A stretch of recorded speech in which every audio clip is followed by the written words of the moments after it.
Hi there, Ollie Anderson here. You're listening to Creative Status. This is a podcast about tuning into life, tuning into the laws that apply to all of us so that we can evolve as individuals and collectively, if you're into that kind of thing.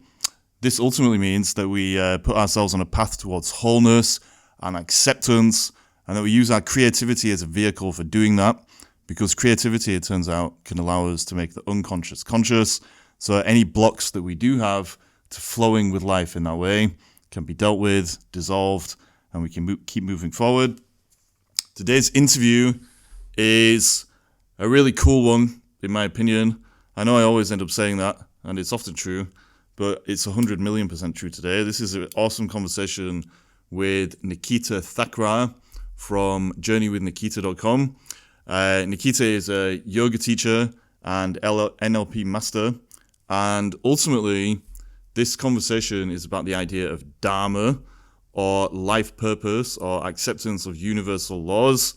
Nikita gives some amazing definitions to help you understand this concept in the conversation, but it covers all kinds of really important and really life-enhancing topics that can help you to just get into a deeper sense of acceptance of who you are and what your fate or destiny or purpose is here on planet Earth. We go into some of the philosophical issues around those topics, but ultimately it's just a very practical conversation about purpose. So Nikita, thank you so much for this. Dharma is a really interesting concept that I'm just so happy that you helped me to explore and learn more about. Everybody else, hope this helps you to grow more real. Here we go. Thanks a bunch. Boom. Oh, hi there, Nikita. Thank you for joining me today on today's episode of Creative Status. We're going to be talking about some of my favorite topics because you're a yoga teacher and amongst other things. And I'm very obsessed with yoga and yoga philosophy, but you actually know something about it. So I think we're going to dive into it. Before we do you feel like introducing yourself, telling people what you're all about and what you do, and also what you want to get out of this conversation? Yeah, namaste. Thank you so much for having me. And I'm Nikita. I'm a yoga teacher, a meditation facilitator, and a Reiki healer. And in recent years, I've been incorporating all of these modalities together along with neuro-linguistic programming. And I've always had a fascination for the word Dharma. In fact, I would say it's my favorite word. I just light up when I hear it. And what I'm hoping to gain from today's conversation is to really explore the depth of that word. That's awesome. So Dharma, I think it's one of these words that a lot of people have kind of heard, like here and there. It pops up on social media or in different videos on YouTube or whatever it is, but nobody really knows what it means. That's the kind of impression that I get, unless I'm just projecting, because I was one of those people. The first time I heard the word Dharma was in a book by Jack Kerouac. It's called The Dharma Bums. But even after reading that book, I didn't really know what the word meant. So maybe we just get right into it about defining it. Like, what is your definition of Dharma, and why does it light you up so much? Yeah, so the word Dharma is an ancient Sanskrit word. So we all know Sanskrit is the oldest language in the world. And it loosely translates as meaning in life or purpose. But of course, it goes much more beyond that. And the reason it lights me up is because I've always had this understanding as a child even that there must be more to life. Yeah. There must be a greater meaning behind it all. You know, we're not just here to eat, drink and be merry, so to speak. There must be something. And so I was, a young girl when I first heard this word Dharma, and the way that I heard it was actually through the Bhagavad Gita, which is the Hindu text. Yeah. And Krishna was coaching Arjun, and Arjun was on the battlefield and he was having to fight against his cousins and his siblings, and Lord Krishna was giving him advice and saying, in this moment when you're fighting, you're a warrior, you're a soldier, You're no longer in your bodily form. And he was saying, well, no, how can I, kill my own brothers? It's not ethical for me to do that. And this is where Krishna introduced the idea that actually this is your duty. So this is how a story that I heard when I was quite young. And then I was kind of pondering all my life on this idea of duty and purpose and meaning. And I really believe that each one of us has an individual purpose.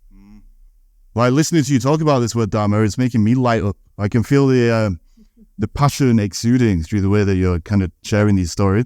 So one thing that you just said that I kind of lit up over was when you said, was it Krishna? Sorry, what? Yeah. It might not have been Krishna. When somebody was in this warrior state, Yes.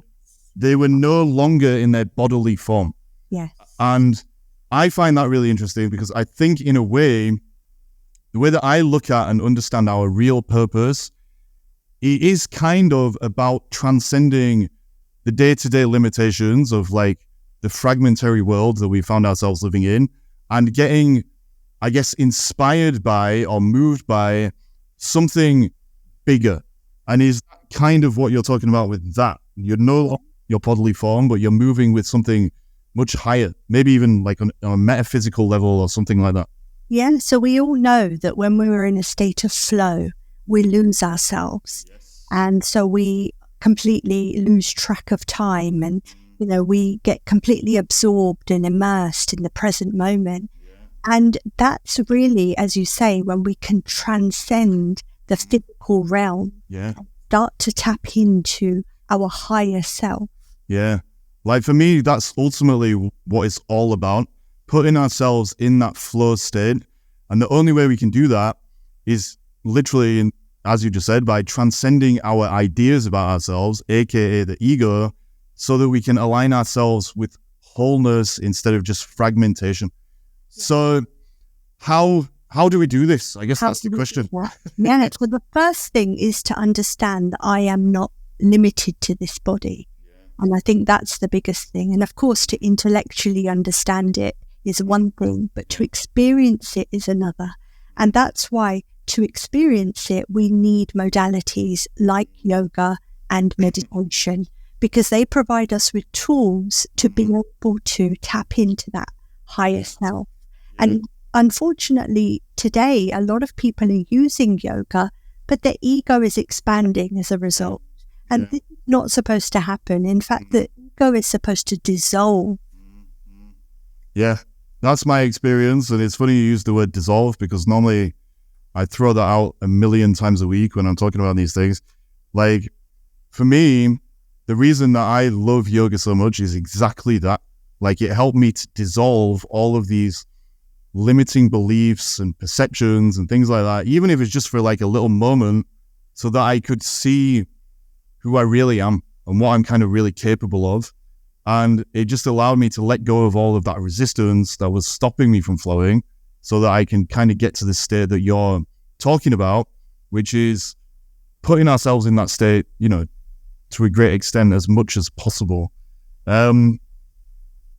Is the Dharma though, is Dharma just being in that state, or is it more the kind of sense of the direction we need to move in or navigate that state towards, if that makes sense? Like, So I mentioned earlier that I combine a lot of different things together, and one of the tools that I've studied is neuro-linguistic programming. And what I do is I use one of the models, which is called the neurological levels of change, and it's a pyramid, and it starts with environment at the bottom, it goes into your behaviors, towards your beliefs, identity, and then all the way up to the top, which is your purpose. And I use that model as a framework to guide people through the different stages of their lives. So you asked me, what exactly is Dharma? So in my opinion, Dharma is not one thing. It's an amalgamation of everything. So it's who we are on a physical level, on a mindful level, on an emotional level, and on a spiritual level. So it's all come together as a whole. And in order to do that, we need all of our preferences to be met. So, for example, on the environmental level, if we're not happy in the house we're living in, or if we're not happy with our partner or a job, we're not going to be able to move up the stages to find our true purpose. Because we're being held down by this almost materialistic world, or the belief that, oh no, I won't be able to change my job because I have to pay my bills, and all the things that are limiting us. But actually, in order to really tap into our purpose, we need to free ourselves from all of that. Yeah, I love it.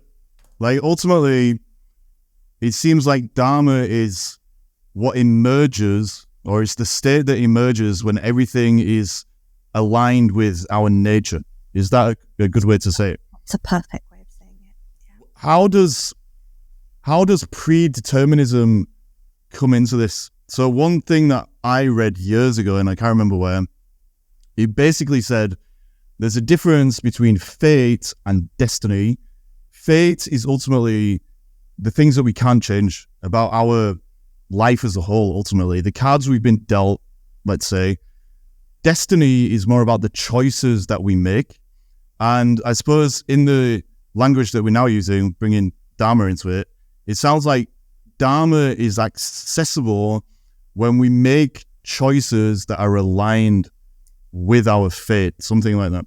Yeah, so there's two things. There's karma and there's Dharma. And as you rightly said, Dharma is a state. It's not a particular thing that, people say, oh, that's my purpose. That would be very limiting. It's a whole state. It's a way of being. Yes. And our karma is the actions through which we have to go through in order to get to that state. So the fate and the destiny that you're talking about, that comes under karma. That's the actions that we have to go through. Yeah. And eventually the goal is for the two to align. How are these actions determined, if that makes sense?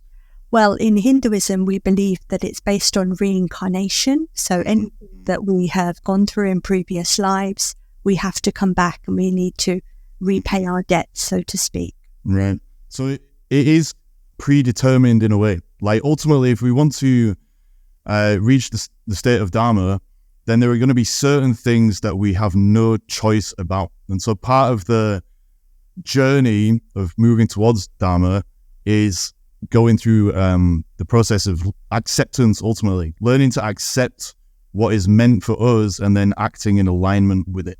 So, yes, but that doesn't mean we don't have control, because we're still in a position to create good karma, and the good will outride the bad. So just like a bank account, if you put more money in, you'll get more interest. So in the same way, it's not like, I just have to sit back and there's nothing I can do. This is my karma. That's a very complacent attitude. Yeah. We're able to change our karma. We're able to dissolve it, going back to that word. Okay. Can we dissolve it in this lifetime, though? We can, of course, if we do a lot of good deeds and a lot of spiritual practices. Of course. That's awesome. In fact, for many of us, it's one of our last lifetimes, I believe. Because I guess what I'm trying to do now, I'm trying to find the balance. So when I look at all this kind of life philosophy stuff that gets kind of propagated out there in the world, there's two main school of thoughts. And I think the truth is somewhere in the middle. And it sounds like that's the path you're describing. On one side of it, we have people that are just so open-minded, their brains fall out ultimately, and they just surrender completely to what they think is the flow. Although I often think it's an extension of the ego and its needs. But anyway, they're just so open that they don't take any action. They think that things are going to just resolve themselves magically, let's say. Yeah. The other side of the coin is that people, they become complete human doings, and they end up forcing life completely neurotically through their need to make life conform to what they think they want, which is often not what they really want, because it's not aligned with Dharma in the language you're using. It's aligned with their desire to try and escape from all of the underlying emotional stuff that they haven't faced yet, something like that. And so on these two poles, there's all kinds of problems that arise, but it seems like what you're talking about is the balance between the two, which is obviously more aligned with reality and how it works. I don't know. Yeah, exactly. It's about finding that balance, that state of harmony, that oneness. So we live in a world of duality. There's an opposite to everything, and we want to find that state of oneness, and that can only be experienced. That can't be intellectualized. And going back to the second group of people that you mentioned, those that are not ready to make a change, it's usually an external circumstance that has to happen in order for somebody to make a change. If everything is seemingly going well in life, there's no reason for them to want to do anything differently, because most people think that life is just to eat, drink and be merry, as I said at the beginning. And it's only when something hits them, like they get made redundant, or they go through a pregnancy, or they have a fertility issue, or something major happens in life that shakes them. And that's when they seek a more spiritual path. Yeah.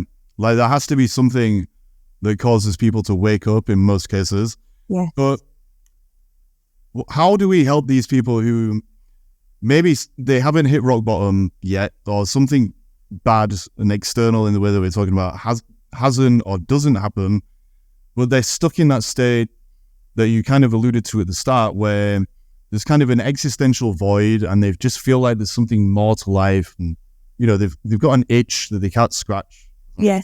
We can't, unfortunately, because everybody's got to go through their own karma. So no matter what we do, we could put a leaflet right in front of them for the most ideal place or workshop or coach.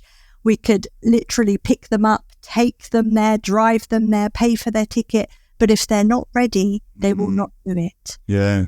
You can lead a horse to water, but you can't make it drink. Yes. Yeah. And it's frustrating being in that coach position, which I'm in as well, the same as you, where you see people and you know that you can help them, but they're not ready to be helped. Yeah. Like I agree with you. Like I would never coach anybody who was not ready to be coached, because obviously they need to be coachable, as we say. And that just means that there's some stirring inside them already. Like the truth is awakening, and it's showing them that there's a gap between, the life that they've built for themselves ultimately, and the identity that they've picked up because of what they've been through, versus their realness, as I call it, like who they actually are and what is waiting to be expressed. Yes. Is there any... Sorry. Yeah, all we can do for them is hold space. Yeah, yeah. But is it inevitable, do you think, that something will happen then? Yes, it has to. It has to happen. Yeah, like there's a universal law kind of that what goes up must come down. Yeah. And the truth is always going to creep in eventually. And so it's true, like ultimately people, they only do change when they're ready for it, right? But a lot of the time, people get in all these complicated relationships and they make life difficult for themselves because they're trying to change other people who can't be changed. So are you saying ultimately we just have to, I guess, accept people as they are, which makes sense. But what if somebody is in that state, I guess, where they're living life in the void, but they're not quite ready to wake up yet, but they're causing all kinds of, let's say, damage in relationships and things like that.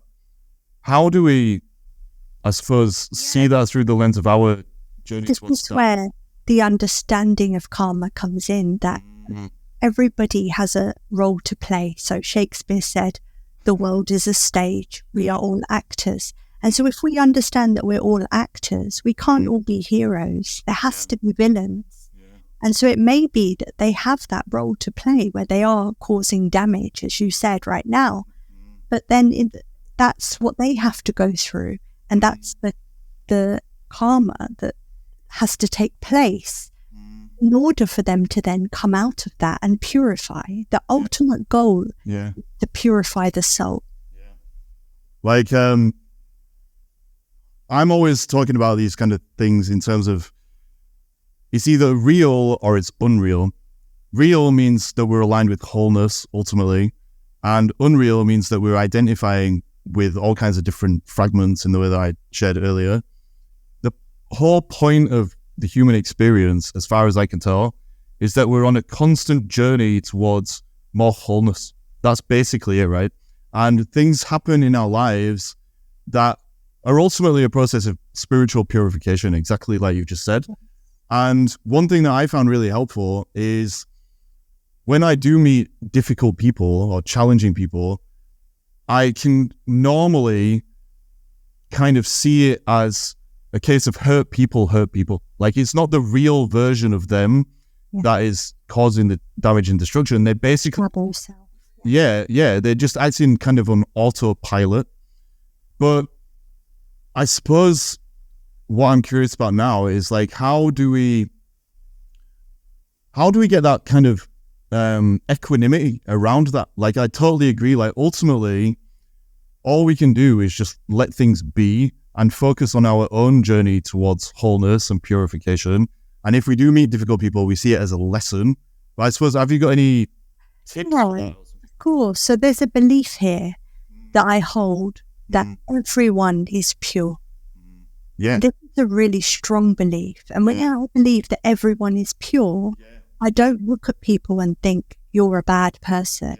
You know, even criminals, everybody, if you think about it, once you remove that shadow, as you say, or those layers, we are all pure souls. And so when I hold space for somebody with my own purity, I invite them to experience theirs. Yeah. So really all we can do is get into that place of wholeness as much as we possibly can, and then kind of lead from it, so to speak, or create a container. Unknowingly inspire them. Yeah. And then maybe the truth will stir, they'll wake up.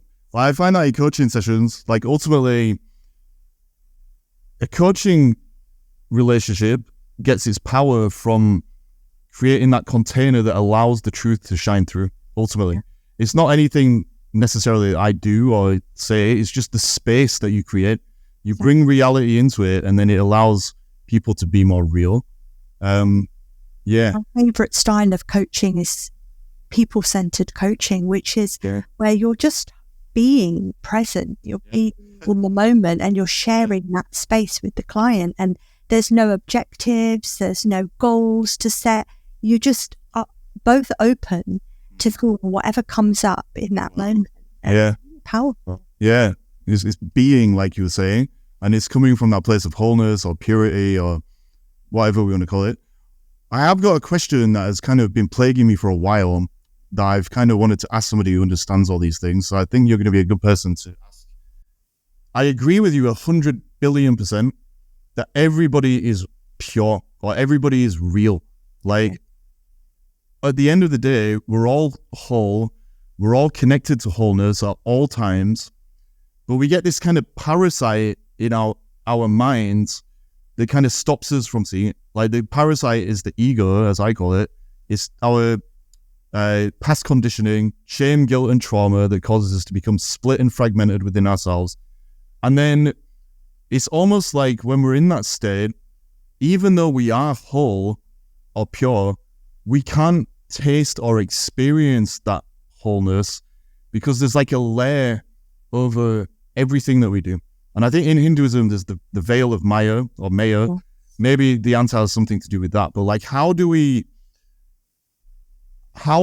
come to terms with the fact that we live in two realities at all times, and one of them is just a pure illusion? And if you can step away from it, that's when you put yourself back in the flow, because you're aligning yourself with that wholeness, purity, etc. Yeah, so it goes back to that realization that I am not this body and I am here for something bigger. And that's why the word Dharma, purpose, it's in Japanese, by the way, it's called Ikigai, which is a really lovely word. And so this idea that I'm here to express my pure self in a bodily form. And until that realization happens, we will be in a state of Maya. We will be in ignorant bliss, as we call it. You know, it's almost like a veil is in front of our eyes and we're unable to see the truth. But it is usually, as I said, when an external circumstance happens or something happens that triggers that inner urge or wanting to know more. Yeah. Once that urge gets triggered enough, can we speed up the process of freeing ourselves from the veil and, the ignorance of bliss, and often not bliss as well? Like, ignorance causes all kinds of friction and frustration. But anyway, can we speed up our, liberation from being in that state by actively starting to choose a purpose for ourselves, or trying to figure out what our purpose is?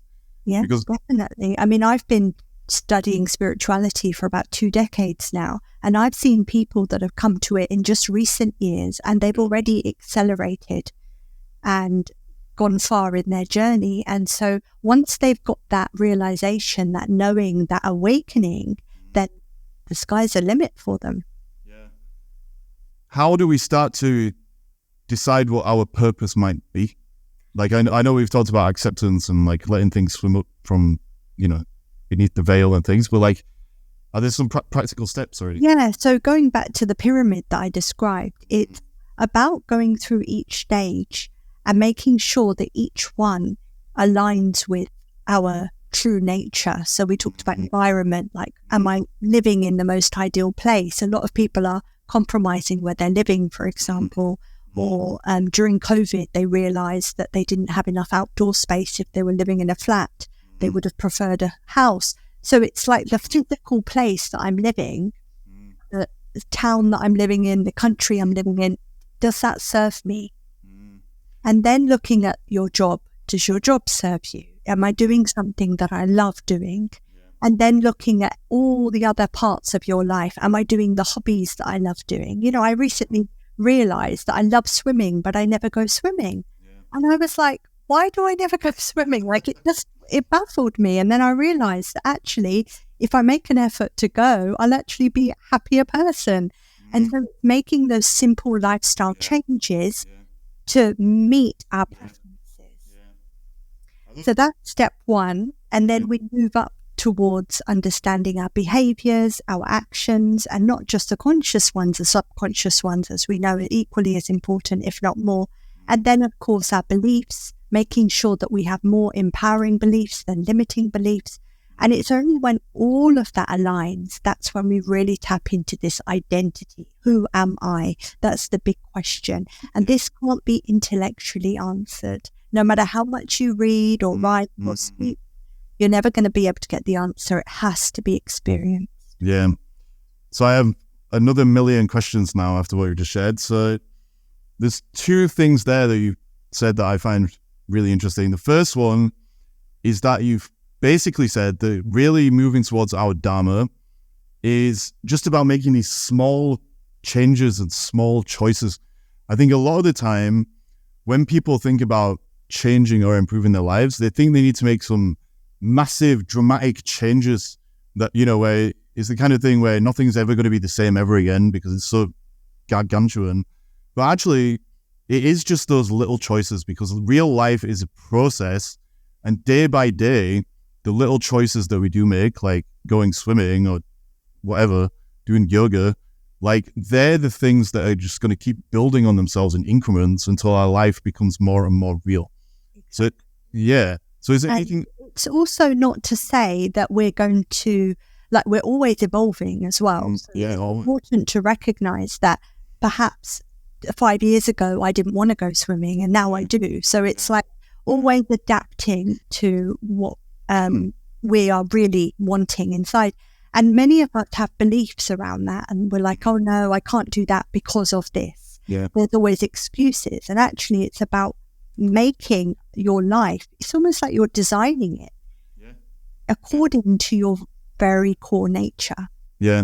Like ultimately, I think that's the best way to do it. Start diving into that nature a little bit, and then designing a lifestyle that is going to allow that to keep expanding and evolving. But also, like you said, to periodically reflect on the progress you are making and see what's changed, because we do evolve. Like I've noticed this with my workouts. Like at the minute, like last 2 years, I've been doing yoga every single day, basically. But maybe like 2 years ago, I was doing like weights and I was mixing things up and so on and so forth. But then I I kind of realized I was only doing that because I identified with doing it, if that makes sense. And so I needed to mix it up. And so I love this thing you've shared about, constantly reflecting, because ultimately we start identifying with our habits, and then eventually, reality changes, we evolve, and we need to reboot almost. So many people go to the gym just because they think they should, but maybe they would enjoy playing squash more or tennis, or, they just haven't given themselves that opportunity to explore. Yeah. And that's what this is about. It's like, who am I? What do I want? Do most people even know their favorite color? If I ask the listeners, what is your favorite color? Would they be able to answer straight away? Or would they say, well, I sometimes like purple, or sometimes... Yeah. They don't know themselves. And that's where the gap is. We need to do more personal development. We're always studying the world around us, other people. We study animals, we study subjects. How often do we turn inwards and study ourselves? Yeah. And the other thing there is that throughout the course of our lifetimes, there's going to be so many different versions. And so we do have to just keep chipping away ultimately to see what's changed and what hasn't. I'm going to segue a little bit. Another question that I had based on what you were just saying about, going through the triangle and like looking at the things that we really want and our ideals and all that stuff. How do we know the difference between what we really, really want, like in our purity, let's say, in our wholeness, versus what we think we want because of our ego and our conditioning? Because this is something that I've seen a lot of people kind of fall into the trap of. They set a goal for themselves, or they set a vision for themselves, but they're only really doing it to compensate for underlying feelings of shame and whatever else is going on inside them. And as they move towards that, they think it's their ideal, but actually it just ends up being something that exacerbates the problems they've got in their lives, because it's causing them to run away from the truth instead of running towards it. So is there anything there in your philosophy? Yeah, so there's two very different things. So the ego, as you say, which is made up of the logical mind, and the logical mind will always tell us things that we should do, and not necessarily what's good for us, but just what makes practical sense. And then there's the intuitive mind, and that's coming from the third eye. That's our higher self.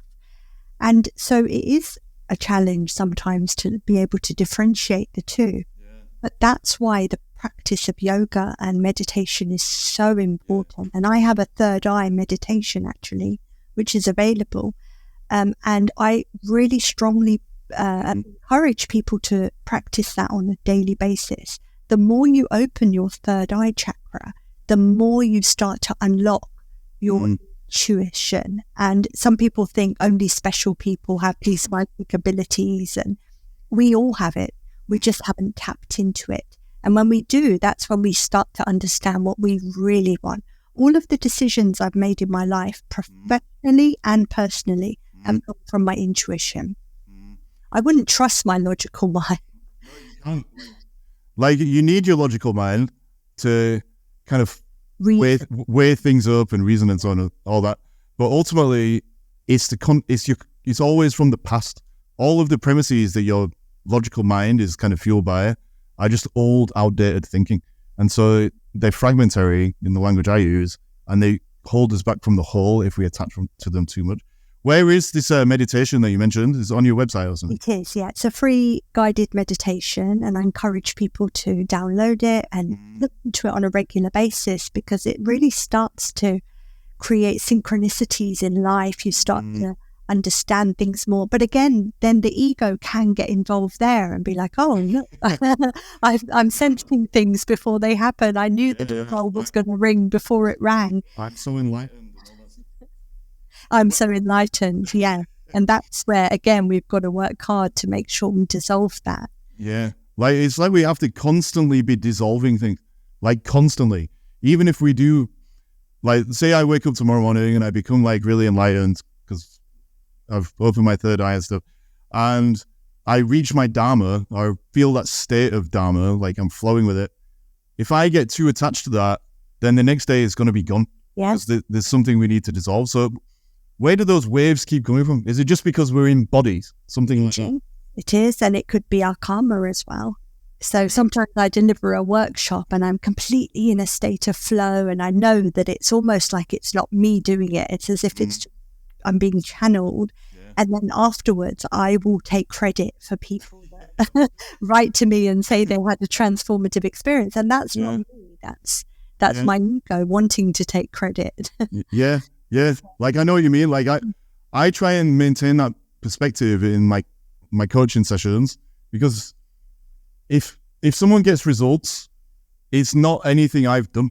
Like, first of all, they've done the work, but what I mean is, in the context of the coaching conversations, when they're getting insights and things like that, it's like we were saying earlier, all we've done is introduce the truth, and the truth just does things by itself. Like, it's nothing to do with us, really. It's just creating those conditions for it to happen. And I think taking ourselves out of the equation is almost always the way forward. That seems to be the main theme of what we're talking about. Yeah. So when I did my coaching training, my teacher said to me that I should cease to exist. Yes. Completely getting rid of this sense of self. And it's almost becoming a medium. And I guess that's what Dharma is. If we're going to wrap up what is the idea of Dharma, it's becoming a medium for the higher power to flow through you. So, you know, some people would say, I'm doing God's work on earth. It's the same kind of thing. I'm performing duties which are aligned with my higher self. Now, that doesn't have to be anything momentous. You don't have to be a prime minister or write a book or anything. Even the most simplest of jobs, if they're done with pure sincerity and duty, that is Dharma. So it's not really the job itself. It's more like the attitude and approach to the job. Yeah. It's not what you do, it's how you do it. That's why I love yoga, because that's what it taught me. What are some other things, like simple practices that people can do to start figuring that out for themselves? So, like, I remember last time we spoke, we were talking about the idea of take your yoga off the mat. Yoga basically has shown me, like, how to show up in life ultimately, by just giving me a space to practice it. And then when I'm not doing yoga, I can still kind of remember those lessons and try to show up in that way. You mentioned meditation. I suppose, just to wrap this up, are there like other simple things? I mentioned earlier that I'm a Reiki healer, and I really believe in energy, and energetic fields are all around us. And one thing I would ask listeners to become aware of is their own personal energy. So whether you know it or not, people can read your energy. Maybe not consciously, but they can get a sense of what's going on for you. So if you're going through things in your life, it's showing on your face. If you're going through, if you're overthinking or worrying or analyzing, that's all coming across in your body language and in your energetic fields. So I would encourage people to clear that on a daily basis. And there are many ways that you can clear that. Meditation is one of them. Sage is another way. Having a Reiki or any kind of energy healing treatment is another way. But just to start becoming more aware of what energy am I projecting? Am I, if not many people want to hang around with you, it's probably because they're picking up on something to do with your energy. So that's one thing that I'd really encourage people to become aware of. That's amazing. So ultimately just monitoring, I guess, our vibe, let's say, like how we're showing up, how we feel, how much friction we're carrying inside ourselves. All that doesn't mean to say we have to be happy all the time or need to put on a fake persona, but it just means start to really think about actually, how am I showing up? Yeah. Being real. Ultimately. So we've covered a lot in a short amount of time. Like, that was awesome. If you could sum this up, how would you do it? And can you let people know what your website is? Yeah, so I think there's so many coaches out there claiming to be able to help people to reveal their life purpose. And I think what the biggest message that I want to get across is your life purpose is not one thing. It's not like you're going to do a series of coaching sessions or go to workshops and come away with one sentence and be like, that's it, that's my purpose. That's very limiting to think that way. Purpose is your whole existence, the whole reason that you're here on earth. And that is what Dharma is. It's a state of being. And you can tap into that state at any time. There's probably areas of your life where you're already completely aligned. And so the goal is to just align all of the areas, because you have a choice. You don't have to live the way that you live. You don't have to be unhappy. You have a choice. So that's the biggest thing. I love what you just said. Like, your purpose is your whole existence. Boom.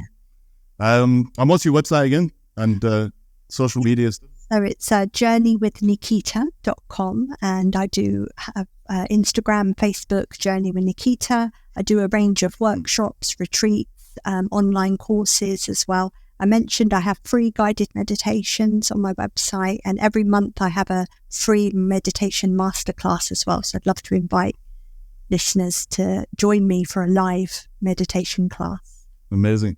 I'll share all your links in the show notes. But Nikita, thank you so much for this. It's been it's really been just very edifying. So thank you so much for your time and energy and all that stuff. Definitely living your Dharma right. Thank you.